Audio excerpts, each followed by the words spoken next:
messaggio per le giovani generazioni. L'esteriorità sì è importante, la bellezza è importante, eccetera, però c'è un grande lavoro dietro in realtà, ci vuole intelligenza, ci vuole preparazione. Sì, è molto vero quello che dici. Purtroppo, diciamo,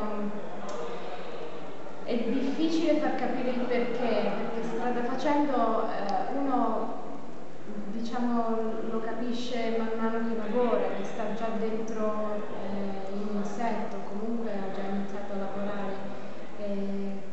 La cosa più importante appunto è avere la passione per quello che fai. Se sei, diciamo, più attraente o meno attraente, non è la cosa più importante, perché quello che trasmetti alla fine non è...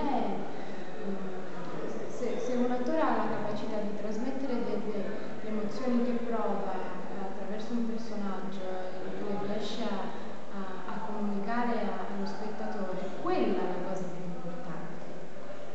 Molto spesso gli attori vengono presi proprio perché non sono belli, quindi è paradossale ma è così. Uno è bello per quello che trasmette, non per quello che è esteriormente, a mio parere. Poi ne lavoro anche.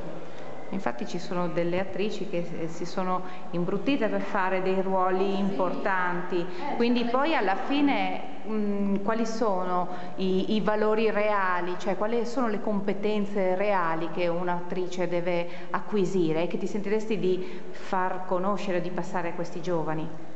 Allora, io personalmente punto sempre a migliorare, non mi accontento mai di quello che ho raggiunto, sono fatta così. Questo diciamo, mi ha ripagato, perché ho sempre cercato uno stimolo in più, un personaggio più difficile. I personaggi più difficili mi danno più soddisfazione, perché ho da lavorare di più. Non lo so, le cose facili a me non piacciono in realtà. Per cui io dico, la sfida ben venga, se c'è una cosa difficile di non arrendersi mai, di andarci con tutta la fiducia che ha una persona a se stesso e fare quello che pensi che sia il più giusto. Poi